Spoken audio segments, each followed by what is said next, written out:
Students, आज हम topic लेंगे क्वांटम नंबर, जो चैप्टर हमारा है 11th में एटॉमिक स्ट्रक्चर। तो उसका टॉपिक आज का रहेगा क्वांटम नंबर, यानी क्वांटम संख्याएं क्या होती हैं। तो क्वांटम संख्याएं, इनके बारे में हम ये कहते हैं कि ये जो क्वांटम संख्या होती है ये एक्चुअली इलेक्ट्रॉन के बारे में हमको जो जानकारियाँ चाहिए होती हैं कि वो इलेक्ट्रॉन किस कोश में है, किस उपकोश में है। जैसे आपने बताया था कि एटम होता है, तो एटम का नाभिक उसके बीच में होता है और उसके अराउंड जो है विभिन्न प्रकार के ऊर्जा स्तर होते हैं, विभिन्न प्रकार के कक्षक होते हैं और उसके स्पिन अलग होते हैं। तो जो इलेक्ट्रॉन के बारे में जो भी जानकारी हमको प्राप्त होती है वो कहाँ से प्राप्त होती है, वो हमको क्वांटम संख्या के माध्यम से प्राप्त होती है। तो ये हम जानेंगे क्वांटम संख्याएं क्या होती हैं। तो इसको हम सीधी सी डिफिनेशन ऐसे बता सकते हैं, ऐसी संख्याएं जिनसे हमें किसी इलेक्ट्रॉन के कोश, उपकोश, ऊर्जा स्तर, कक्षक, अभिविन्यास या उनमें इलेक्ट्रॉनों के चक्रण आदि के बारे में संपूर्ण जानकारी प्राप्त होती है, क्वांटम संख्याएं कहलाती हैं। तो क्वांटम संख्याएं, अब ये डिफिनेशन तो आपने बता दी कि जो ऐसी संख्याएं जो कोश, उपकोश, कक्षक, अभिविन्यास, उसकी आकृति या परमाणु के साइज या इलेक्ट्रॉनों आदि के बारे में संपूर्ण जानकारी जो बताए वो क्वांटम संख्याएं होती हैं। तो ये होती कितने प्रकार की, ये भी अब आपको जानना है। ये जो क्वांटम संख्याएं हैं ये मुख्य 4 प्रकार की होती है। कौन कौन सी आपके सामने लिखी है। मुख्य क्वांटम संख्या, या इसको इंग्लिश में बोलते हैं प्रिंसिपल क्वांटम नंबर। दूसरी जो है दिगंशी क्वांटम संख्या, इसको हम कहते हैं इंग्लिश में एजीम्यूथल क्वांटम नंबर। तीसरी है चुंबकीय क्वांटम संख्या, इसको हम कहते हैं मैग्नेटिक क्वांटम नंबर। और जो चौथी है चक्रण क्वांटम संख्या या स्पिन क्वांटम नंबर। ये 4 प्रकार की क्वांटम संख्याएं होती हैं। इनको किस लेटर से रिप्रेजेंट करते हैं वो भी हम, अच्छा पहले तो हम इनके जो साइंटिस्ट हैं किसने इनको इन्वेंट किया, किसने इनका आविष्कार किया, खोजा किसने, तो उनके साइंटिस्ट लिखे हुए सामने। मुख्य क्वांटम संख्या को बोहर ने खोजा था और दिगंशी क्वांटम संख्या को सबसे पहले समरफेल्ड ने बताया था और चुंबकीय क्वांटम संख्या लैंडे इन्होंने बताया था। और जो चक्रण क्वांटम संख्या स्पिन क्वांटम नंबर है वो किसने बताया था, वो बताया था गॉडस्मिट व उलेनबर्ग। गॉडस्मिट है ये GAUD ऐसे लिखा जाता है, गॉडस्मिट और ये है सैमुअल गॉडस्मिट और जॉर्ज उलेनबर्ग, इन्होंने इसका इन्वेंशन किया था। तो इनको हम रिप्रेजेंट किस लेटर से करते हैं वो भी आप देख लीजिए। जो मुख्य क्वांटम संख्या है उसको हम स्मॉल n से रिप्रेजेंट करते हैं, जो मुख्य क्वांटम संख्या है स्मॉल n से। और जो दिगंशी क्वांटम संख्या है या एजीम्यूथल क्वांटम नंबर है इसको हम रिप्रेजेंट करते हैं स्मॉल l से, ठीक है। और जो चुंबकीय क्वांटम संख्या होती है उसको कैसे रिप्रेजेंट करते हैं, उसको हम केवल m से या ml से, स्मॉल m और सफिक्स में छोटा सा l, तो इसको m या ml से इसको रिप्रेजेंट करते हैं। और जो चक्रण क्वांटम संख्या या स्पिन क्वांटम नंबर होती है उसको हम s या m ऐसे रिप्रेजेंट करते हैं, यानी m लिखिए और सफिक्स में l लिख दीजिए तो हो जाएगी चुंबकीय क्वांटम संख्या, और m लिखने के बाद सफिक्स में s लिख दीजिए तो वो स्पिन क्वांटम नंबर हो जाएगी। तो ये 4 प्रकार की क्वांटम संख्याएं होती हैं। तो अब ये मुख्य क्वांटम संख्या क्या है, दिगंशी क्वांटम संख्या, चुंबकीय क्वांटम संख्या, ये संख्याएं क्या है, इनको बारी बारी से हम एक एक करके लेते हैं, समझते हैं। तो पहला है हमारा मुख्य क्वांटम संख्या। तो पहले हम इसी को समझ लेंगे कि मुख्य क्वांटम संख्या क्या होती है, जानते हैं इसके बारे में, बारी बारी से सबको जानेंगे। तो मुख्य क्वांटम संख्या, इसको हम कहते हैं principal quantum number, principal quantum number, quantum number. मुख्य क्वांटम संख्या, इसकी डिफाइन हमको ऐसे करना है कि ऐसी संख्या जो किसी इलेक्ट्रॉन के कोश या उसकी मुख्य ऊर्जा स्तर के बारे में जानकारी देती है, मुख्य क्वांटम संख्या कहलाती है। कहने का मतलब जो मुख्य क्वांटम संख्या है वो आपको किसके बारे में जानकारी दी, वो किसी इलेक्ट्रॉन की कोश यानी उसकी कक्षा के बारे में जानकारी देगी कि वो इलेक्ट्रॉन किस कक्षा में उपस्थित है। और इन्हीं कक्षाओं को हम मुख्य ऊर्जा स्तर भी कहते हैं। तो अगर ये कहा जाए कि इलेक्ट्रॉन किस ऊर्जा स्तर में है, किस मुख्य ऊर्जा स्तर में है, तो उसकी भी जानकारी कौन देगा, उसकी जानकारी देगी मुख्य क्वांटम संख्या, मुख्य ऊर्जा स्तर। एक चीज़ यहीं पे और आपको हम बता दें कि इसके साथ में जो किसी परमाणु के बाहर जो कोश होते हैं वो कोश ही डिफाइन करते हैं कि इस आकार का साइज कितना होगा, आकार कितना होगा।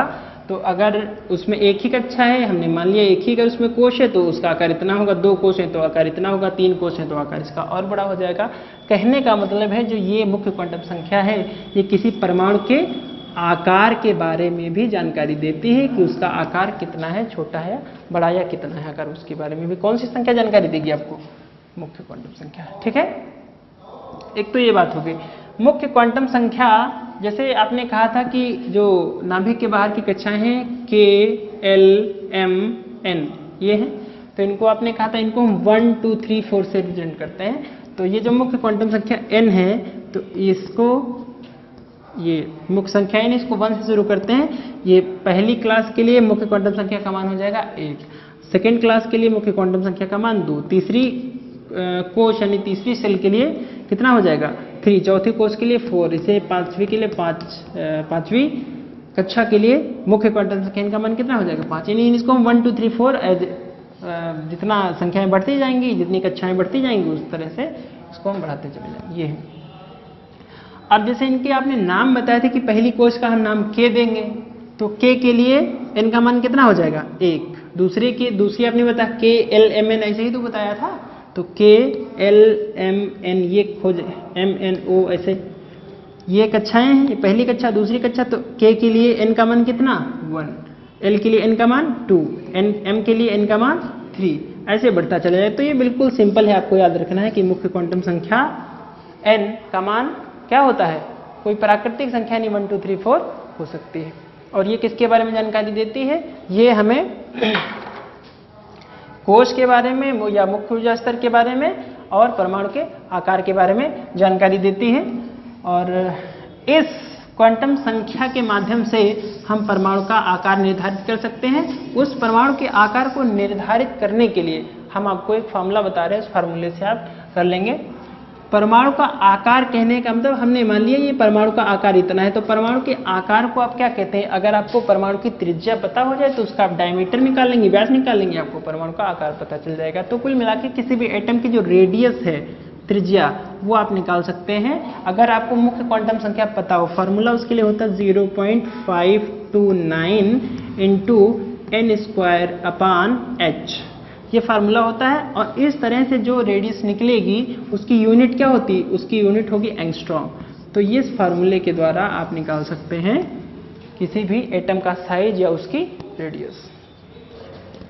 फार्मूला आप लिख लीजिए और इसके बाद में इसी फार्मूले इसी क्वांटम संख्या की सहायता से, मुख्य क्वांटम संख्या की सहायता से ही इसमें जो इलेक्ट्रॉन मूवमेंट कर रहे हैं यानी इसमें जो गति कर रहे हैं, तो उस इलेक्ट्रॉन का कोणीय संवेग कितना होगा यानी उसका एंगुलर मोमेंटम कितना होगा। एंगुलर मोमेंटम बोहर मॉडल में आपने बताया था कि एंगुलर मोमेंटम mvr होता है, तो वो कितना होगा बोहर नहीं बताया था, nh/2π होता है। यानी पहली कक्षा अगर n=1 लिख दें, प्लांक नियतांक यानी h का मान रखते हैं, पाई का मान रखते हैं, तो आपको पहली क्लास यानी पहली कक्षा जो है, पहली जो ऑर्बिट है, तो उसके लिए एंगुलर मोमेंटम कितना होगा पहली ऑर्बिट के इलेक्ट्रॉनों के लिए, वो आप आसानी से कैलकुलेट कर सकते हैं। n=2 रखेंगे तो आपको दूसरी ऑर्बिट के इलेक्ट्रॉनों का एंगुलर मोमेंटम आपको पता चल जाएगा। तो ये फॉर्मूला है एंगुलर मोमेंटम निकालने के लिए किसी भी ऑर्बिट में उपस्थित इलेक्ट्रॉनों के लिए। तो 2 ये फार्मूले हो गए। तो ये हो गई पहली क्वांटम संख्या। और इसके बाद में अब हम लेंगे दूसरी क्वांटम संख्या। दूसरी क्वांटम संख्या का क्या नाम है? दूसरी क्वांटम संख्या है दिगंशी क्वांटम संख्या। तो पहले रफ करते हैं बोर्ड, फिर आगे। तो दिगंशी क्वांटम संख्या एजीमुथल क्वांटम नंबर, इसको हम L से प्रेजेंट करते हैं, आपने पहले भी बताया है। तो इसको डिफाइन कैसे करेंगे, डेफिनेशन कैसे लिखेंगे, तो इसको आप बताएंगे।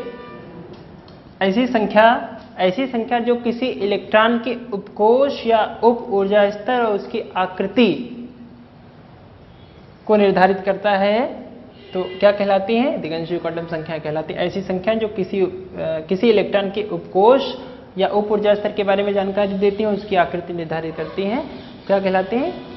दिगंशी क्वांटम संख्या कहलाती हैं। इनको हम एल से रिप्रेजेंट करते हैं। समरफेल्ड ने इनका खोज की थी, यानी इनको समरफेल्ड ने बताया था। और जो किसी भी दिगंशी क्वांटम संख्या एल का मान है वो मुख्य क्वांटम संख्या एन के मान पर डिपेंड करता है। यानी एन का मान अगर आपको नहीं पता है तो आप एल का मान नहीं निकाल पाएंगे। जब आपको एन का मान दिया होगा तभी उस एन के लिए आप एल के मान निकाल पाएंगे। और इसके लिए फार्मूला होता है, किसी भी एन के लिए एल का मान कितना होता है, एल का मान एक नहीं होता, किसी भी एन का मान एक से अधिक हो सकता है। वो कितना होगा, एल बराबर 0 to n-1, यानी किसी n के लिए एल का मान होगा 0 से n-1 तक मान इसके हो सकते हैं। और कुल मान कितने होंगे, कुल मान n होंगे। क्योंकि n क्यों होंगे, क्योंकि जब n से एक आपने घटा दिया तो इधर आपने 0 को इंक्लूड भी तो कर लिया, तो कुल मान कितने हो जाएंगे, n-1 तक हो जाएंगे। इसको हम एग्जाम्पल के तौर पर समझेंगे। n = 2 के लिए क्वेश्चन आपको दिया गया, n = 2 के लिए एल के मान ज्ञात कीजिए।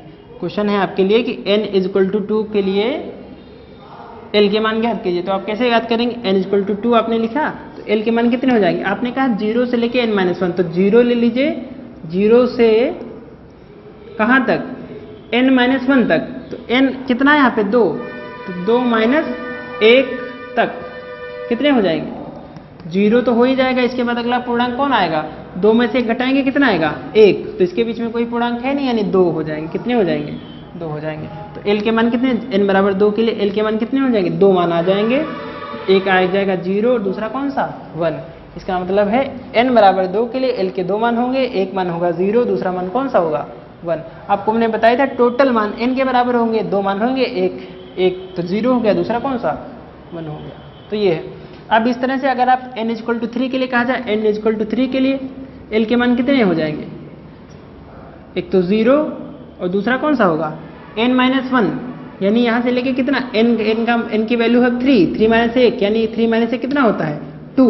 तो इसके बीच में जो भी पूर्णांक है तो उनको लिख लीजिए। 0 और 2 के बीच में कितना कौन पूर्णांक, एक ही तो होगा, तो कितने वैल्यूज हो गई 3, 0, 1, 2। ठीक, ये हो गया। तो इस तरह n के मान के आधार पे आप उसके l के मान डिफाइन कर सकते हैं। एक चीज़ यहाँ पे और ध्यान दे लीजिए कि आपने कहा था, एक जब आपको चीज़ बताई गई थी कोश और उपकोश, कोश और जब उपकोश आपने पढ़ा था तो आपने एक चीज़ ये कही थी कि जितने कोश की जितनी कोश की संख्या होगी, यानी जितनी कक्षा संख्या होगी उतने ही उसमें उपकोश होंगे। यानी अगर कक्षा 1 है तो उसमें उपकोश कितने होंगे, कुल उपकोश कितने उसमें होंगे, कुल उपकोश उसमें 1 होगा। अगर कक्षा 2 है, दूसरी कक्षा है, तो उसमें कुल उपकोश कितने होंगे 2।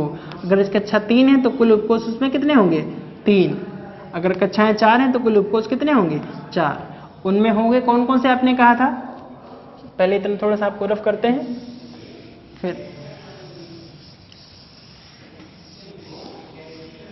यहाँ पे आपने कहने का मतलब ये था, अगर पहली कक्षा तो उसमें सिर्फ एक उपकोश होगा, वो कौन सा होगा S।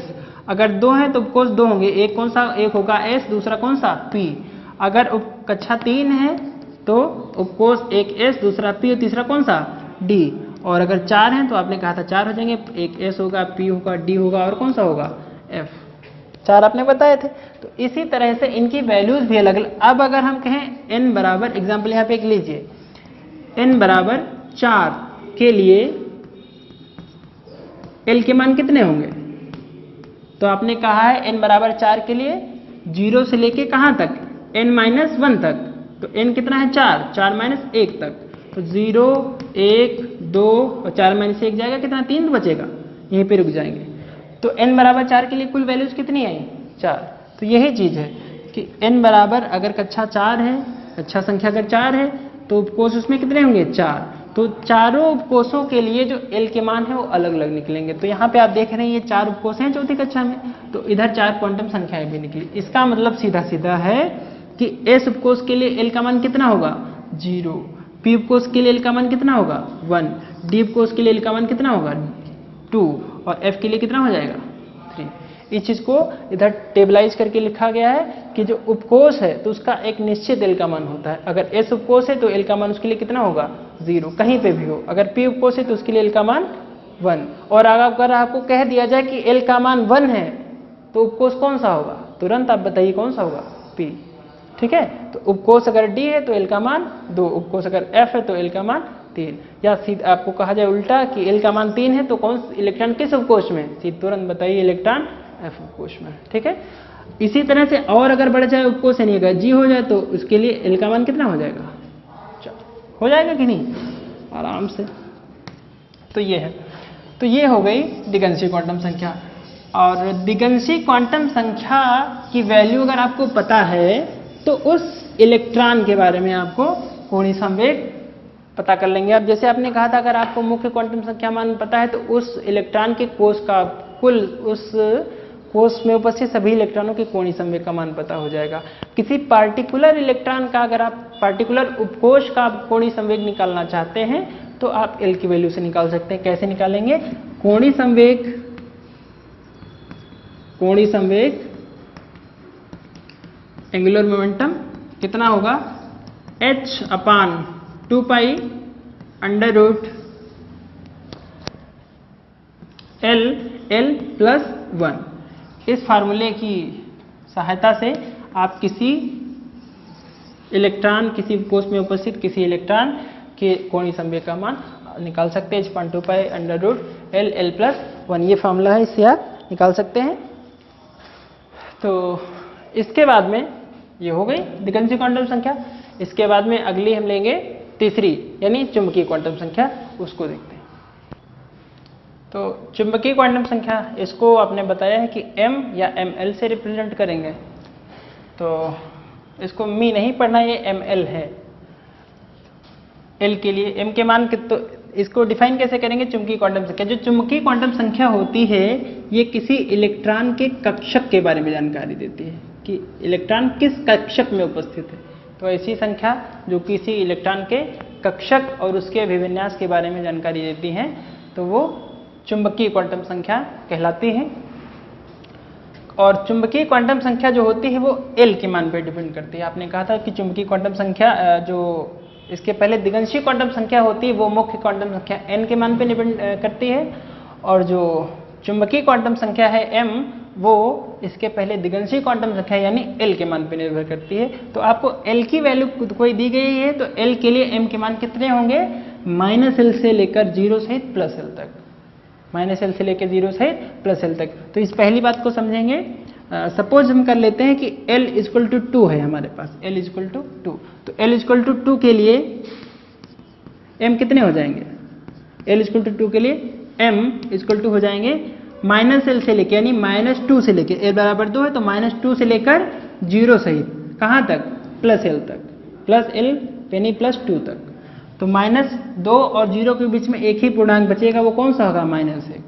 0 और 2 के बीच में एक पूर्णांक है कौन सा, +1। बोलो, तो ये हो जाएंगे -2 -1 0 +1 +2। ये 5 वैल्यूज हो जाएंगी किसकी, L = 2 के लिए m की वैल्यूज ये इतनी हो जाएंगी।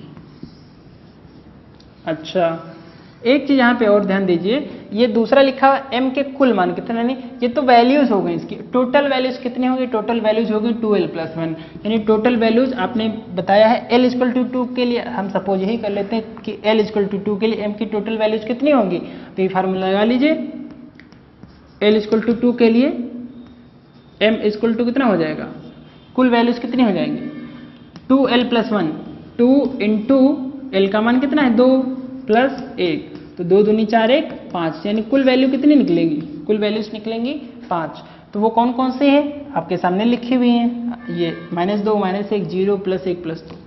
कहने का मतलब कुल वैल्यूज 5 हैं, और वो वैल्यूज हैं कौन कौन सी, ये आपके सामने लिखी, -2 -1 0 +1 और +2 ये। तो इस तरह से आप कि अगर आपको L दिया हो तो फिर क्या कर सकते हैं, आप उसके लिए m की वैल्यूज भी निकाल सकते हैं।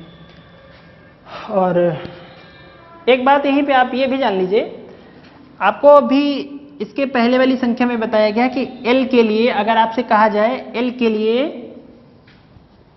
L = 2, कहने का मतलब अगर किसी इलेक्ट्रॉन के लिए दिगंशी क्वांटम संख्या L का मान 2 है तो वो इलेक्ट्रॉन किस कोष में होगा, तो वो इलेक्ट्रॉन होगा, अभी आपने बताया है कि L = अगर 0 है तो कोष होगा S, अगर 1 है तो कोष होगा P, अगर L = 2 है तो कोष कौन सा होगा, D।